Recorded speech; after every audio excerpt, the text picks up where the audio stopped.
Olá, queridos, graça, paz e prosperidade da parte de Jesus Cristo, nosso Senhor. Tudo bem? Sou José Maurício, mais uma vez pelo nosso canal. Estamos aqui trazendo um tema que foi pedido aqui por muitos alunos do CAT e resolvi agora gravar esse vídeo. Não sei se ele vai ser rápido ou pequeno, porque a matéria, para variar, é complexa, profunda, mas super importante para o entendimento das nossas vidas. E o tema de hoje é: quem é Deus? Só isso, ok? Vamos discorrer rapidamente em alguns minutos, é claro, ainda não sendo raso, tentando não levar isso de forma muito rasa, mas ao mesmo tempo não tentando tornar isso complexo demais e teologizando demais. Mas vamos ver aspectos históricos, teológicos, filosóficos e, acima de tudo, tentar compreender um pouquinho, porque eu digo para vocês, é impossível definir Deus, mas tentar compreender um pouquinho essa natureza tão poderosa que às vezes provoca tantas dúvidas, tantos males, tantos benefícios, e ao mesmo tempo nos deixa num limbo tremendo filosófico para entender quem é Deus.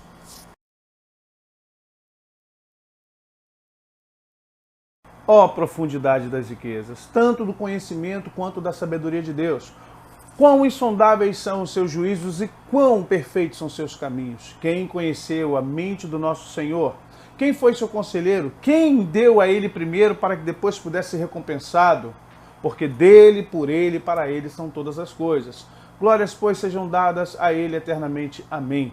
É assim que o apóstolo Paulo, na sua carta aos Romanos, no capítulo 11, a partir do verso 33, fechando até o verso 36, declara a sua questão estupefata de quem é esse Senhor, quem é esse Deus. Para a gente falar um pouquinho de Deus, a gente tem que considerar algumas coisas muito importantes. Primeiro, o dado histórico, o dado teológico. Nós, cristãos evangélicos, protestantes, temos que entender que Deus é muito mais do que a gente pensa, muito mais do que as nossas doutrinas pressupõem, e já deixo um aviso para você. Se você é daquele que, infelizmente, não sai da caixinha, por favor, não assista esse vídeo. Se você gosta de ficar da Matrix, comendo papelão, achando que é um bife suculento, que é uma alcatra, que é uma maminha, que é uma chuleta, que é uma picanha, por favor, saia e assista um vídeo mais doutrinário que de repente cabe na sua caixinha. Porque se você é presbiteriano roxo, batista roxo, assembleano roxo, metodista e de qualquer outra denominação e achar que você sabe muito sobre Deus, eu peço para você, por favor, para o mundo, desce ali na esquina de Netuno com Plutão e segue seu rumo até o Sol, porque aqui, infelizmente, possivelmente eu vou deixar você com muitas pulgas atrás da orelha. Dito isso, deixo bem claro que a nossa intenção aqui não é confrontar a doutrina de ninguém, não é ir de encontro a nenhum estudo teológico, mas ampliar muito bem essa questão do conhecimento de Deus. Por que necessidade? Qual a necessidade? A necessidade é desvirtuar ou quebrar, desconstruir as subversões doutrinárias que existem por aí. Deus está além da caixinha de Calvino, Deus está além da caixinha de Zwinglio, Deus está além da caixinha dos reformadores, Deus está além da caixinha de Gunnar Wingre e Daniel Berg, Deus está além da minha caixinha, como está? Deus está além da caixinha dos televangelistas famosos e de todos aqueles que se dizem representantes, autoridades constituídas de Deus na terra. Deus está além de tudo isso. Só que muitos de nós, e eu falo nós, quando eu falo pastores, líderes, professores, teólogos, acabam fazendo um papel farisaico, onde Jesus diz: vocês fariseus impõem fardos pesados aos quais vocês mesmos não aguentam carregar. Vocês fazem as pessoas obedecerem uma lei que vocês mesmos não têm condições de seguir. Então nós estamos aqui com o intuito, com esse pressuposto de entender quem é Deus. E para isso nós precisamos de uma introdução histórica. Vamos para a Bíblia entender no Antigo Testamento, no Gênesis, que você tem 3 nominações para Deus. A primeira nominação para Deus é Elohim, ou Elohims, que dentro do aramaico cananeu significa deuses, é plural. Quando você vê em Gênesis, no capítulo 6, no capítulo 11, você vê Elohim no sentido, ei, desçamos e confundamos, pois os homens estão ligados às línguas. Vejamos que eles estão construindo coisas e se nós não tomarmos cuidado, nada será impossível para eles. Você vai ver isso no capítulo 11 de Gênesis. Você vai ver também que Noé, Matusalém, Adão, Abel e outros personagens mais que conversam, Enoque com Deus, eles não têm religião, eles não têm nem mesmo uma nacionalidade, eles não são judeus, não são hebreus, não são cananeus, eles são seres humanos na terra. Então vamos compreender que Deus parte do pressuposto que ele é muito mais do que a gente entende dentro da nossa religião, dentro da nossa denominação, dentro da nossa doutrina. Deus está além do seu pensamento e do meu. Numa análise histórico-teológica, você vai ver que o nome Deus não aparece no Antigo Testamento, nunca apareceu. Ele aparece, na verdade, como um cognitivo, ou seja, um cognato, um nome que dê a precisão das nações para uma entidade a qual um povo adora. Então você vai ver que quando Moisés, lá em Êxodo, se apresenta no monte para Deus, quando Deus faz o chamado a Moisés para ele ir ao Egito libertar o povo, ele diz, e quem eu direi que me enviou? Ele queria uma identificação. Ele diz, diga que eu sou Yahvé, ou serei que serei na Torá, traduzida para nós. Te enviou. Mas quem é você? Quem é eu sou? Quem é eu sei que serei que serei? E Deus disse, diga, eu sou, te enviou. Ali nasce o Yahvé, o nome de Deus. É a primeira vez que você vê Deus dando um nome. Então Elohim passa a dar lugar para Yahvé. Passando os 10 mandamentos, vem as leis e os preceitos. E dentro da lei de Deus, você vai ver que não falarás, ou não dirás, ou não tomarás o nome do Senhor, teu Deus, em vão. Então, Yahvé passa a ser um nome proibido, e só é dito uma vez por ano pelo sumo sacerdote no dia do Yom Kippur. Nunca mais pode ser dito, porque aquela pessoa que diria isso estava incorrendo em pecado e poderia morrer apedrejado ou morrer pela própria mão do Todo-Poderoso. Então, para não chamar o nome de Deus em vão, cria-se um alcunha, um apelido, Adonai. E Adonai significa Senhor. Só que dentro dos povos cananeus, aquela região de Israel iria habitar, a Filistia, a Palestina, os filisteus, a terra dos cananeus, jebuseus, heveus, heteus, ali já havia um Deus chamado Baal, que na língua deles, na língua semítica cananeia ou no aramaico antigo, também é Senhor. E você vai ver esse embate lá com Elias no livro de Reis. Quem é Senhor? Adonai ou Baal? Quem é Deus verdadeiramente? Adonai ou Baal? Aí você vai entender que ali é uma guerra de nomes similares. Quem é o verdadeiro Senhor? Então Elias prova que Adonai é Deus. Então por isso que você vê só o Senhor é Deus. Parece redundância? Não é redundância. Só Adonai é verdadeiramente um Deus. Então nós temos Elohim, Yahvé, Adonai. Tudo no Antigo Testamento. Fechamos em Adonai porque é o nome ao qual a maioria dos judeus poderia falar sem incorrer na culpa ou mesmo na quebra do pacto dos 10 mandamentos. Quando chega no Novo Testamento, nós já temos uma perspectiva muito mais grega, grega ou greco-romana, onde os povos, para identificar as suas entidades, os chamam de deuses ou o seu Deus. Onde é que ocorre isso? Isso ocorre quando Alexandre Magno, Alexandre o Grande, em 330, toma todo mundo conhecido, inclusive a Palestina, onde estavam os judeus. E ali, Alexandre querendo saber quem era o Theos, e a palavra teologia diz que significa isso, logia, estudo, né? Theos, logia, ou estudo de Deus. Quem é o Deus de vocês? Já que dentro do contexto greco, ou do contexto grego, havia Zeus, havia Cronos, havia Gaia, havia Netuno, havia Ares, Hades, havia uma série de deuses, e você estudando mitologia grega, você vai ver que vários deuses para cada área. E no Antigo Testamento, se você parar para notar, Deus tem Yahvé, Jiré, Yahvé, Rafá, Nissi, Tzekenu Yahvé, ou seja, Deus se permite repartilhar para cada área da vida humana. E aí você vai ver nomes a qual o nome de Deus entra: Samuel, Daniel, Emanuel, Deus conosco, ou Yeshua, Yehoshua, e vai embora. Quando chega no Novo Testamento, Jesus, o contexto de Jesus é que o nome Yahvé não pode ser dito, eu sou. E quantas vezes os judeus quiseram apedrejar Jesus porque ele, no meio de uma frase, dizia, eu sou, e eles falaram, heresia, apedreja, apedreja, ele falou o nome de Deus em vão, mas ele podia, ele era Deus, ele era totalmente humano e totalmente divino, mas eles não entendiam isso. E aí nós temos todo esse contexto rápido, é claro, eu não estou aqui para me aprofundar, você teria que estudar pelo menos 4 anos no bacharel de teologia, estudando teontologia, teologia e outras áreas da teologia sistemática para compreender bem isso. Mas para você entender que Deus não é isso, isso é um dado histórico a partir do homem olhando o registro bíblico sobre Deus. Aí vem as teologias pós-cristãs, ou pós-Jerusalém. E aí nós vamos ver os primeiros 3 séculos da igreja, depois, posteriormente, séculos pós-330, após conversão, aspas, né? Após a legalização dos concílios que vieram-se Nicéia, Trento e vai embora, nós vamos ver como o nome Deus é tratado, misturado com entidades do paganismo, misturados com aquela percepção de que Deus é daquele jeito, é daquela forma, e Deus não é nada disso. Quem é Deus? Você já parou para pensar? Deus é o Deus que meu pastor prega? Será que Deus é isso que me ensinam?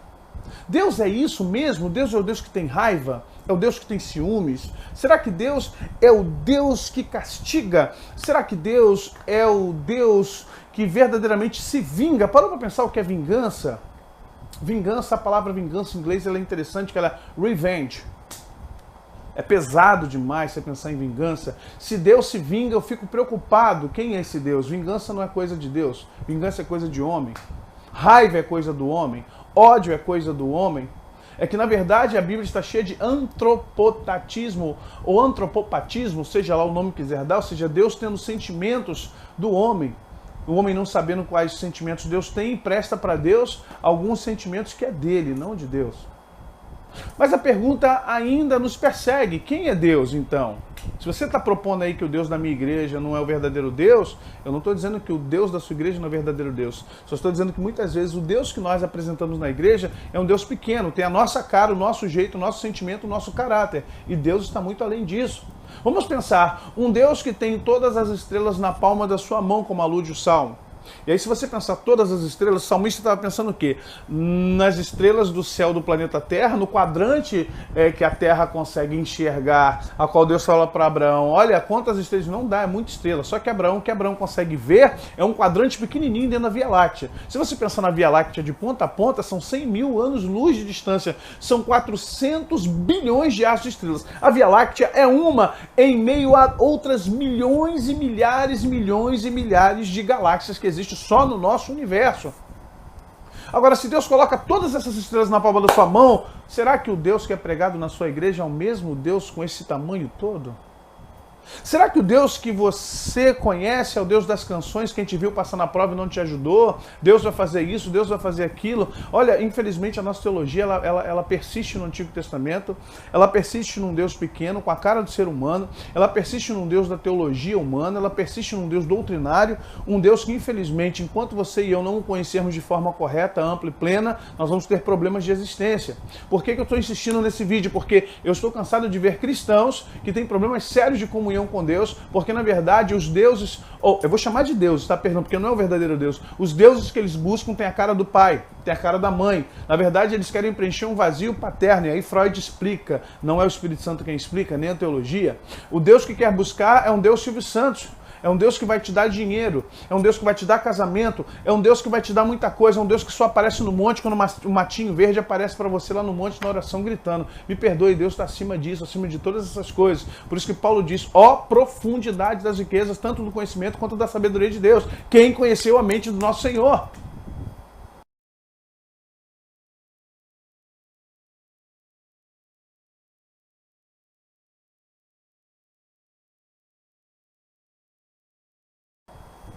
Você nunca parou para pensar que o Deus que está em Apocalipse não tem nada a ver com o Deus do Antigo Testamento? Você nunca parou para pensar que o Deus que às vezes muitos pastores pregam ignorantemente, de forma patriarcal, machista, ou um Deus sisudo, com um raio na mão, doido para acabar com a cabeça do pecador, fazendo uma mira na cabecinha dos carequinhas e nas costas dos gordinhos e querendo arrebentar com essa vida toda dessas pessoas? Será que você não vê que é um Deus muito diferente disso? Ah, mas existe a palavra vingança na Bíblia, pastor? Existe a palavra, veja lá, a palavra vingança. A vingança é uma expressão humana. Ah, mas Deus não diz que vai se vingar? Sim, mas você entenda que vingança dele é uma, a sua é outra. Minha é a vingança, diz o Senhor. Mas esse mesmo Deus diz assim, não por força nem por violência, mas pelo meu espírito. E quem assina, Yahvé Sabaoth, diz o Senhor dos Exércitos. Vamos entender uma coisa, o que é violência para você, para Deus é outra coisa. O que é vingança para você, para Deus é outra coisa. E o que é justiça para você, para Deus é outra coisa. Então, o problema é que embalamos os sentimentos de Deus de acordo com os nossos. E aí esse Deus tem muito a minha cara. esse Deus não é bem Deus. Esse Deus é um Deus muito antropos, ele é muito humano e ele não chega a ser um Deus divino como eu gostaria e precisaria que ele fosse para mim. Nós temos um problema sério, por exemplo, quando a gente fala que Deus é amor, a gente pensa que o amor de Deus é o nosso amor. O amor de Deus a qual a Bíblia, Paulo se refere é ágape, Jesus se refere é ágape. Por isso que Pedro não consegue responder a Jesus lá no final do livro de João: Pedro, tu me amas? Porque esse amor é um amor razão pura, esse amor não é passional. E a gente não entende que esse amor pode castigar, castrum adjere, que esse amor pode tolir, que esse amor pode levar para o deserto. Sim, porque esse amor é educacional, esse amor ele não é passional. Esse amor não é amor Nutella, não é o amor que mamãe e papai têm por você, que você faz, rouba e ele vai na delegacia te tirar, afinal, meu filho, né? Não, Deus não é assim, me perdoem, talvez eu esteja quebrando algumas expectativas ou perspectivas de você sobre Deus. Deus é razão pura, Deus não é emoção pura. Deus não trabalha no campo emotivo, Deus trabalha no campo da razão. Deus é algo tão superior e tão complexo, tão amplo, que a gente tem que tomar emprestado um pouquinho da ciência para aprender, porque a teologia não nos ensina quem é Deus. Por exemplo, quanto à natureza de Deus, colocamos uma tríade de predicados sobre Deus. Ele é onisciente, onipresente, onipotente. Bacana, legal, é verdade, ele é isso tudo. Mas vamos entender em que base estão esses três poderes dessa natureza de Deus: onipotência, onisciente e onipresença. Primeiro vamos entender pela física quântica a questão da relatividade do tempo. Deus é eu sou, eu gosto do eu sou mais do que serei que serei, porque eu sou é presente. Para Deus nada está no passado, para Deus nada está no futuro, para Deus tudo é. Deus não está contido nas coisas que se passaram e nas coisas que estão à frente. Deus não tem problema de ansiedade, porque o futuro está na mão dele. Deus não tem melancolia nem depressão, porque o passado não há para Deus. Então vamos entender quando você entende que Deus é presente, significa que Deus sempre é, nunca foi e nunca será. Eu sou o alfa e o ômega, o princípio e fim. Eu estou falando de passado, pretérito e futuro. Quem está entre o pretérito e o futuro? O presente. Então Deus é presente. Se ele é presente, vamos entender que para Deus o tempo cronos não interfere em nada na sua existência.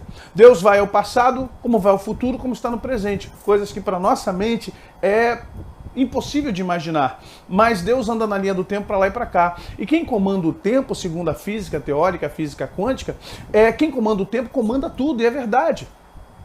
Por exemplo, nosso vídeo começou alguns minutos atrás, é passado, estou agora no presente, quando terminar é futuro, mas na verdade tudo é presente. Deus pode correr para lá e para cá nessa linha do tempo. Deus tem a alternativa dos mundos paralelos. Deus pode criar inúmeras possibilidades para a tua existência, um atropelamento, uma praia, Paris, queda de avião, ganhar um dinheiro, ou seja, cada atitude que você toma abre uma porta que vai mudar o futuro. Se você fica parado, você está tomando uma direção. Se você se move para a esquerda, você toma uma direção. Se você move para a direita, você toma uma direção. As possibilidades de nós movermos nossa vida são de uma quantidade incontável, de bilhões e bilhões e bilhões, elevado aí a algumas potências. Acontece que cada um de nós que tem essas inúmeras, bilionésimas possibilidades de movimentar a vida, todas elas estão na mão de Deus. A soberania de Deus sabe que esses quase 8 bilhões de seres humanos, com as suas bilhões de possibilidades de variantes de vida, estão tudo nas mãos dele. E eu te digo, esse Deus é o Deus que é pregado na sua igreja? Esse Deus é o Deus que você ora? É com esse Deus que você fala? Ou é um Deus de barba branca, sentado num trono branco, com o rosto iluminando? Tem uma notícia ruim para te dar. Esse não é Deus, esse é Zeus, Deus dos gregos. Como é que eu vou compreender Deus? Poxa vida, se Deus é toda essa complexidade que você acabou de dizer, como eu vou saber que eu realmente estou adorando a Deus? Mas Deus se revelou através do Filho. O Filho mostra o Pai, e o Pai se revela pelo Filho.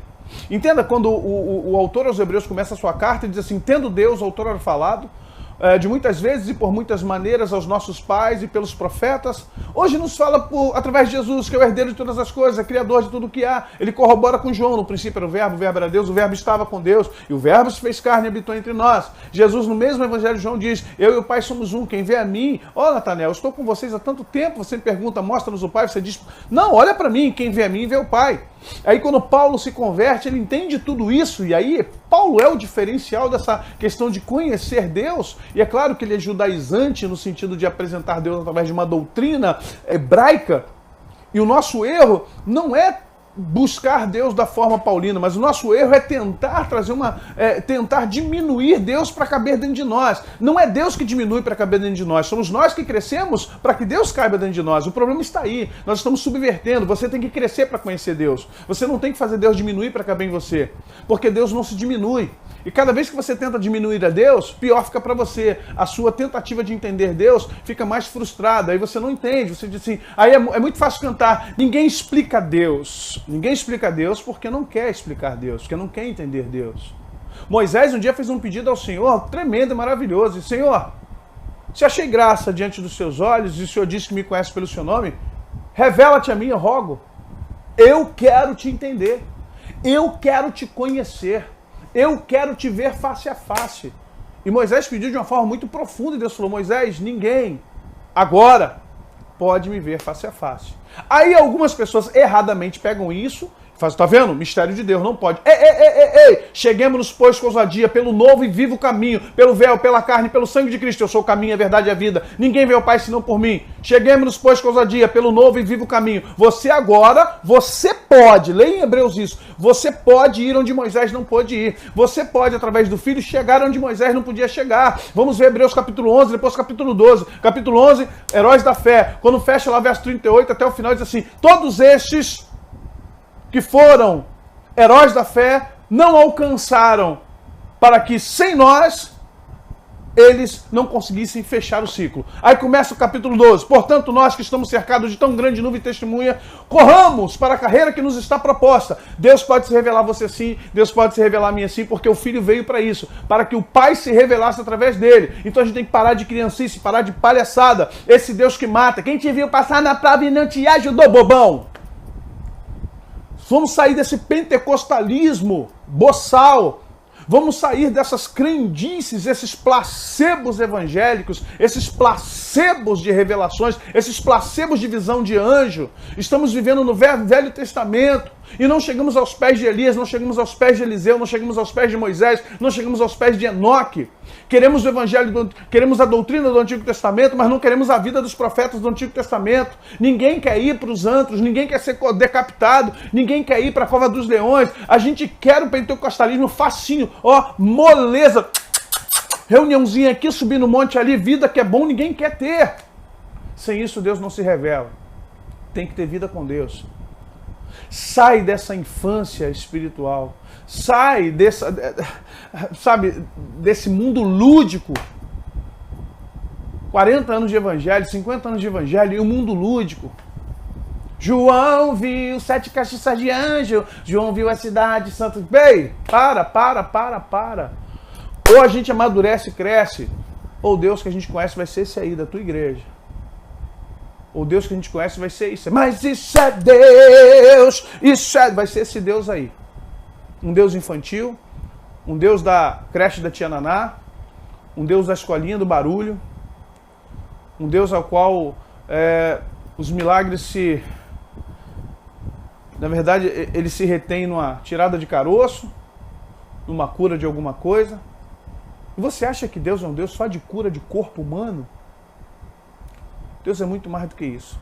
No dia que nós conhecermos a Deus de forma profunda e como Ele merece ser conhecido, e aí você vai lembrar justamente do que Jesus fala com a mulher samaritana, Deus é espírito, Deus não é ser humano. Importa que os seus adoradores o adorem em espírito e em verdade. O pressuposto é que há uma adoração que é mentirosa, há um conhecer mentiroso. Você precisa conhecer Deus de forma profunda. E aí as suas escamas vão cair. E esse Deus evangélico, infelizmente, para quem ganha dinheiro com ele. E esse Deus evangélico, para quem reina com ele. E esse Deus evangélico, para quem planta igreja em tudo quanto é esquina. E esse Deus evangélico, em quem as pessoas crescem oprimindo vidas, ele vai cair por terra. E louvado seja o nome do Eterno. Louvado seja o nome de Yahvé. Louvado seja o nome dessa consciência poderosa, o Pai das luzes. O Deus que quer se revelar a você, vai fazer de você um homem ou mulher, à altura do que Ele fez você para ser com Ele, imagem e semelhança dEle. Deus possa te abençoar e, como diz o profeta Oséias, então conheçamos e prossigamos em conhecer ao Senhor. Deus te abençoe, graça, paz, prosperidade. Deixa seu like aí, compartilha, assina a notificação. E se você não é assinante do canal, assina o canal. Amém? Deus te abençoe, paz.